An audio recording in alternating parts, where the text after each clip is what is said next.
capítulo 8, versículo 22 al 26. No voy a extenderme mucho, porque hoy Santa Cena también. Así que vamos a compartir. El título que está en la Biblia se llama Un ciego sanado en Betsaida.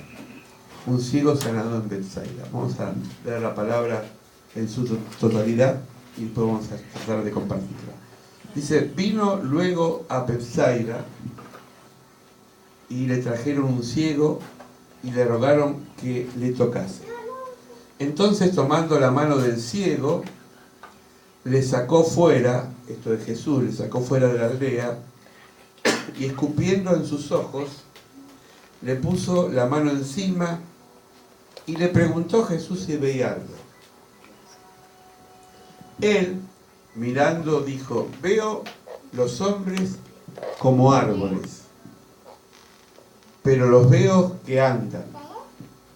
Luego le puso otra vez las manos sobre los ojos y le hizo que mirase y fue restablecido y vio de lejos claramente a todos. Y lo envió a su casa diciendo, no entres en la aldea ni digas a nadie en la aldea. Es decir, lo que has recibido, guárdalo. Más o menos. Voy a explicar un poquito. Betsaida significa casa del pescado. Era una pequeña ciudad situada al norte del lago de Tiberíades, a la orilla oriental del Jordán, que no pertenecía políticamente a Galilea. En ella nacieron Felipe, Pedro y su hermano Andrés, 3 de los discípulos de Jesús. El tetrarca Filipo le llamó Julia en honor a la familia imperial de Roma que tenía este apellido. Hoy no quedan restos de esta ciudad. Se supone que los aluviones del río Jordán, al desembocar al lago, sepultaron a la antigua aldea pesquera. Vieron que el agua hace desastre y a través de los siglos fue desgastando esta ciudad. Pero existió, fue una aldea donde 3 de los 12 discípulos vivían acá. Pedro, Felipe y su hermano Andrés. Versículo 23, vamos por partes. Entonces, tomando la mano del ciego, le sacó fuera de la aldea y escupiendo en sus ojos le puso las manos encima y le preguntó si veía algo. Hay 4 puntos que quería señalar. El primero, lo sacó fuera de la aldea. A veces hay ambientes que no nos ayudan. Hay personas que son mal influyentes y hay lugares de muerte. Y a veces para recibir la sanidad o para recibir el toque de Dios necesitamos salir de ciertos ambientes. Hay un pasaje paralelo que los voy a explicar, que ustedes seguramente lo conocen, cuando Jesús resucita a la hija de Jairo. Jairo era un funcionario religioso, muy conocido y respetado, dice la palabra. Cuando murió la hija, sacó afuera a todas las lloronas y a todas las personas negativas que estaban ahí estorbando.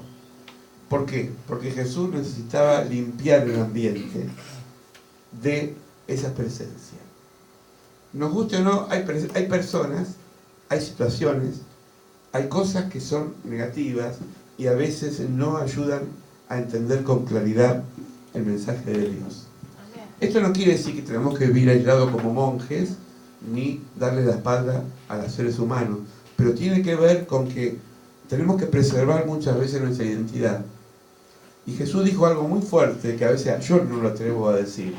No tiren perlas a los cerdos, porque pueden pisotear y volver contra ellas. Es decir, no gastes pólvora en chimango, lo digo en términos gauchescos, ¿no?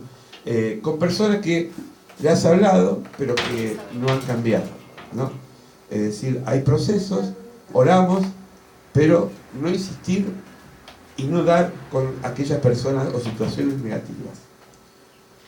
Hoy estábamos estudiando a la mañana con la pastora la vida de jueces, y entre la vida de los jueces aparece un personaje muy conocido, Sansón. Sansón era una persona que coqueteaba mucho con el pecado. Coqueteaba mucho con las circunstancias. Él se la daba de poderoso porque sabía que tenía un poder prestado que no era el suyo, y jugaba con las adivinancias, con los acertijos, y le decía al filisteo y los provocaba. Y tanto da el agua al cántaro, ¿no?, que se rompe, dice el refrán. El final de la historia de Sansón es que tanto hizo un mal uso de su poder que, seducido por una mujer que no era de su familia religiosa, era filistea, llamada Dalila, termina perdiendo los ojos, perdiendo el poder y siendo esclavo. Bueno, por eso es bueno a veces, tenemos que aprender siempre a tomar distancia de los peligros. Amén. Amén. Amén. Y cuando vamos a un lugar, sería bueno ir de a dos, porque el Señor lo mandó así. Nunca dijo vayan de a uno, vayan de a dos, a predicar, a anunciar, a compartir. Amén. Amén. La ceguera era una enfermedad muy corriente en Israel en tiempos de Jesús. Era muy corriente. Vamos a ver, porque el clima seco y fuerte del sol influía en la proliferación de las dolencias. ¿Saben que el sol del desierto, dicen los que saben, terminan secando los lagrimales? Cuando se secan los lagrimales, se pegan y entonces puede producir ceguera. Los indios del norte de América, sobre todo los cherokees, acostumbraban cuando secuestraban a una persona enemiga, los estaqueaban en el sol y le cosían los párpados para no parpadear.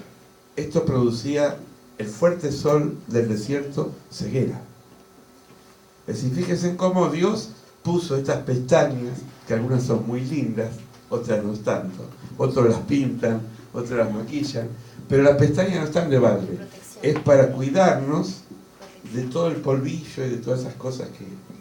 Una vez iba en moto y con el casco abierto y vino una abeja y me pegó la pestaña. O una mosca, no sé qué. Me salvó por la pestaña, si no entraba en el ojo, ¿no?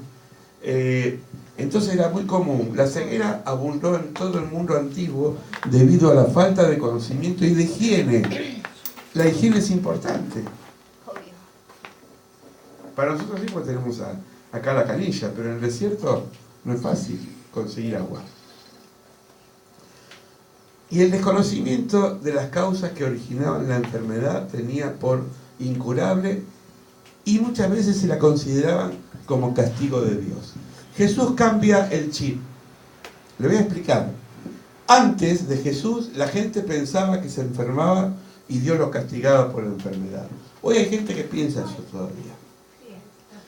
Los discípulos, cuando se encontraron con otro ciego de nacimiento, lo primero que le preguntaron a Jesús fue: ¿quién pecó? ¿Él o sus padres? Y Jesús dijo: nada que ver. ¿Por qué? Porque a veces las enfermedades no es fruto del pecado, sino porque nuestro cuerpo se va desgastando. Porque no somos inmunes. Porque siempre tenemos alguna queja. El tema es cómo, y eso lo digo muchas veces, cómo encaramos la enfermedad. Ahora, este hombre, y es interesante, dice, mirando, dijo: veo a los hombres como árboles, veo como que andan, es decir, veía bultos, no distinguía bien a las personas que andaban por ahí. Todas estas curaciones tuvieron una medicina, yo ahí le puse terapéutica, de superación. ¿Por qué? Porque a veces la sanación no es así, sino que es progresiva. Esto pasa en terapia, a nivel psicológico, y pasa a nivel medicinal. A veces el paciente no se cura de golpe. Acá hay un ejemplo de una persona que tuvo un proceso para ser sanada. A veces los procesos son largos, pero hay que tener paciencia. Amén. Las sanaciones que no son instantáneas nos pueden llevar muchas veces a dudar de Dios. Y dice la palabra que tenemos que confiar a tiempo y a destiempo. Bendecid al Señor desde sus camas, dice el Salmo. Bendecid al Señor en la enfermedad. bendecir al Señor en la salud, bendecir al Señor en la prosperidad y bendecir al Señor en la escasez. Amén. Amén. Mas yendo por el camino aconteció que al llegar cerca de Damasco, Damasco es una ciudad, repentinamente le rodeó un resplandor de luz del cielo. Acá estoy hablando de, no está en el Evangelio, esto es Hechos de los Apóstoles. Estoy hablando de Saulo. Y cayendo en tierra oyó una voz que le decía: Saulo, Saulo, ¿por qué me persigues? Y le dijo: ¿quién eres, Señor? Y le dijo: yo soy Jesús, quien tú persigues. Dura cosa es dar coces contra el aguijón. A veces Dios tiene que cegarnos para que veamos. Miren qué contradicción. A veces Dios tiene que cegarnos para que veamos. Amén. ¿Qué es cegar? Perder la vista. Ah, Entonces, cuando perdemos la visión, ¿qué visión tenemos que perder? La visión humana y natural. Para empezar a ver qué cosa, la visión espiritual. ¿Me entienden? Es decir, hay gente que ve pero está ciega. Dicen que ven, pero están ciegas. Dicen que entienden, pero no entienden. Dicen que oyen, pero no oyen. Son duros. Duros. Como aquel jabón que se comía los gallegos. ¿Saben el chiste? ¿No? Y había dos gallegos y uno estaba comiendo jabón de esos blancos que son neutros, ¿vieron? Se los comía y le dice el otro: Manolo, ¿qué comes? Y le dice: queso. Y le salía burbujas. Le dice: Manolo, eso no es queso, eso es jabón.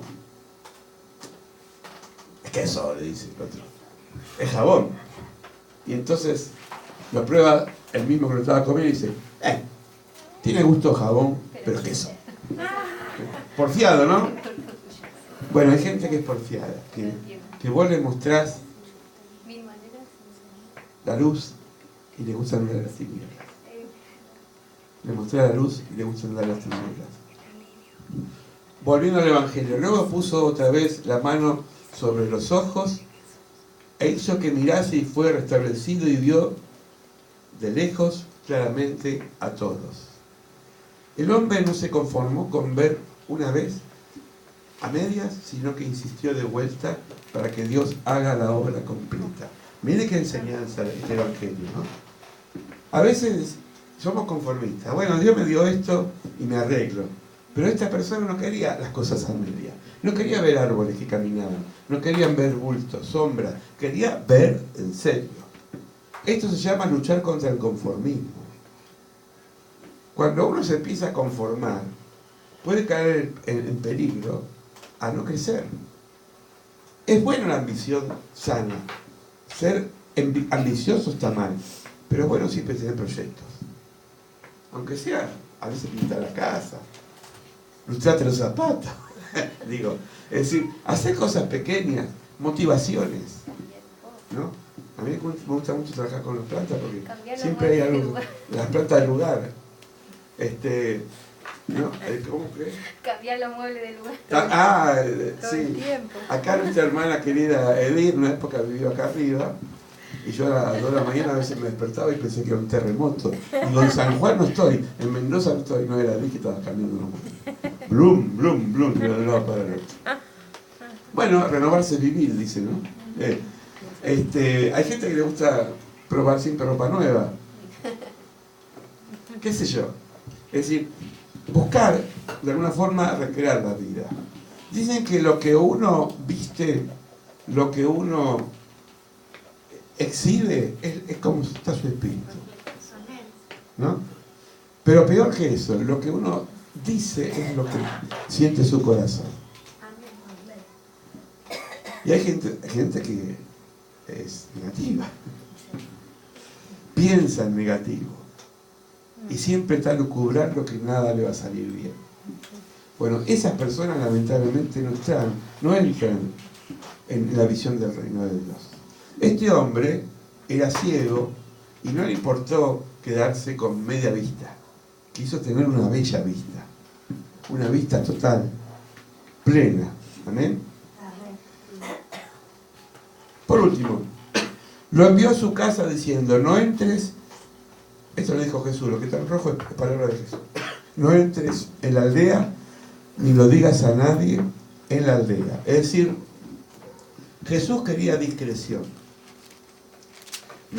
Jesús no estaba a favor de esos espectáculos que a veces se muestran en algunas iglesias, que son show, ¿no? Para mostrar el poder de Dios. Jesús quería discreción. ¿Y saben por qué? Varias veces Jesús cuando sanó dijo, no se lo digan a nadie. La gente era tan desbordada del milagro que no aguantaba y de boca en boca hacía marketing. Decía, mira, Jesús me sanó. Y así empezaba. Pero Jesús sabía que la gente, al buscar los milagros en sí mismo, lo que estaban logrando era que aquellas cosas se basen en las añadiduras. ¿Qué dice la palabra en Mateo? Busca primero el reino de Dios y su justicia. ¿Y qué más? Y lo demás vendrá por añadidura. Cuando buscamos la añadidura en sí misma, nos olvidamos de Dios. Cuando buscamos el reino de Dios y nos olvidamos de la añadidura, vienen solitas. Vienen solitas. El problema es cómo se están las expectativas nuestras. Cuando estamos expectantes de las añadiduras, muchas veces fracasamos y nos amargamos. ¿No les ha pasado muchas veces que ustedes no esperaban algo? Como la cama. Cuando menos la esperaban, apareció. Claro, el matrimonio quería una cama y Dios le mandó una cama cuando menos esperaba.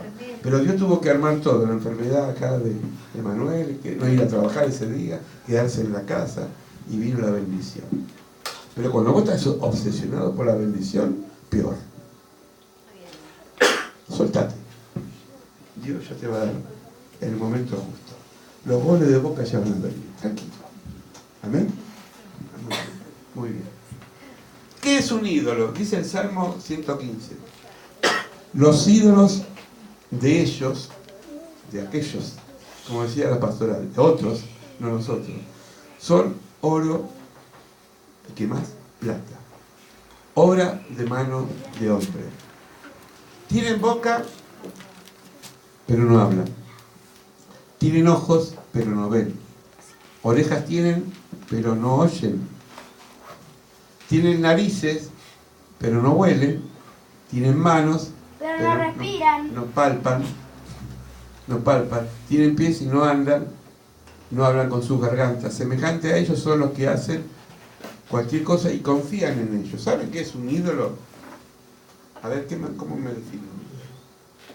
A ver si aprendieron algo. Voy a poner el reloj. Un ídolo es algo que, o alguien que uno como que lo tiene siempre arriba, como que le da mucha importancia, mucho tiempo. Sí. Yo lo Claro, defino así. es un medio que se convirtió en un fin en sí mismo. Eso es un ídolo, ¿no?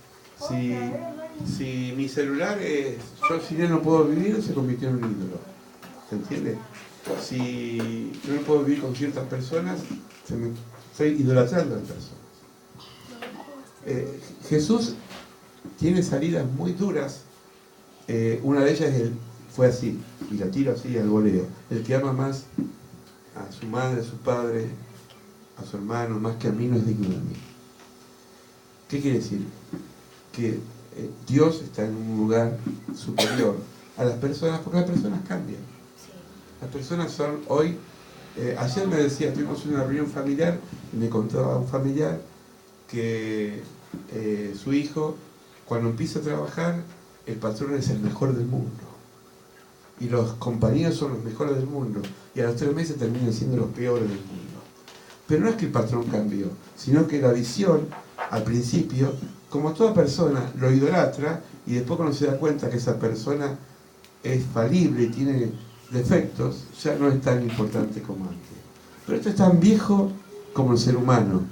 Adán y Eva, acuérdense, no como tortolitos que estaban juntos la primera noche de amor, andaban de la mano, bla, bla, bla, bla. Pero dice que cuando entró el pecado, se echaron la culpa mutuamente. Ya Eva no era Eva y Adán no era Adán. No hay que idolatrar a nadie, ni siquiera a un ser humano. Amén. Amén. Solamente Dios. Pero hay gente que tiene mucha idolatría. Idolatría en el dinero, piensan que el dinero es la base de la felicidad. Ricos que tienen fortuna, pero hasta que le agarran una enfermedad terminal como cáncer y se dan cuenta que lo que tienen no sirve para nada. Personas que tienen como ídolo el trabajo. Trabajo, según la norma social establecida, debería ser 8 horas. En los países del primer mundo son 6 horas. 6 horas en Europa trabajan y el resto a vivir. Pero una persona que se levanta temprano y vuelve a la noche y no ve nunca a su familia, por más necesidad que tenga, termina siendo esclavo, idolatrizando la necesidad. Amén. Amén. Y usted dirá, bueno, pero la economía no alcanza. Mire, si usted busca el reino de Dios y su justicia, la economía alcanza. Amén. Amén. Si usted busca a Dios en primer lugar, trabaje 2 horas o 10, alcanza. Amén. Por eso dice Isaías, comen y no se sacian, trabajan y no son afortunados. ¿Saben por qué? Porque buscan las cosas vanas y materiales de esta vida. Amén. Amén. En cambio, el que disfruta el trabajo, y lo ideal sería trabajar de lo que uno quiere, eso sería lo ideal. Se puede, sí que se puede. Mi papá me enseñó de chiquito, nunca hagas un trabajo que no te guste. Yo trabajé casi de los 16 años, pero me gustaba mucho la venta, fui vendedor de kiosco de diario, canillita, vendía diario, todos lados, Capital, me encantaba, o después trabajé en negocios. Una sola vez trabajé en una fábrica porque unos amigos me dijeron, no, una fábrica. Sabía que iba a la muerte. Trabajé un mes, no aguanté. Cuando cobré, renuncié. Y el dueño de la fábrica que me conocía me dijo, yo sabía que no era para vos esto. Andá a pintar cuadros. Y ahí empecé a pintar cuadros. Bueno, no todos trabajan o les gusta lo que les trabajan, pero es bueno trabajar lo que no les gusta. Porque lo hace con amor. Amén. Volviendo a este ciego. Este ciego estaba ciego, pero dice Jesús en otro pasaje, dichosos ustedes, así, ustedes y yo, entre ustedes, porque tienen ojos para ver y oídos que oyen. Les aseguro que muchos profetas y gente buena quisieron ver esto que ustedes ven y no lo pudieron ver. Quisieron oír y no lo oyeron. Esto lo dice al hombre de la fe y a la mujer de la fe. Dichoso aquel que cree, porque muchos no lo perdieron su vida. Pasaron la vida por esta tierra sin ver la gloria de Dios. Dice el Salmo, el hombre es como la hierba. Miren qué linda. Hoy crece, después se seca y muere. Las flores más lindas son las que duran menos, ¿no? La rosa es linda, ¿cuánto dura una rosa? Jazmín es lindo. ¿Cuánto dura un jazmín? ¿Cuánto dura la vida? ¿70, 80, 90? Es un regalo. Nos vamos a morir. Pero la presencia de Dios va a ser eterna para nosotros. Amén. Amén. Amén. Entonces, la pregunta sería, si todavía estamos ciegos en algunas cosas y vemos bultos, si no la tenemos clara, el Espíritu Santo es el que nos guía a toda verdad.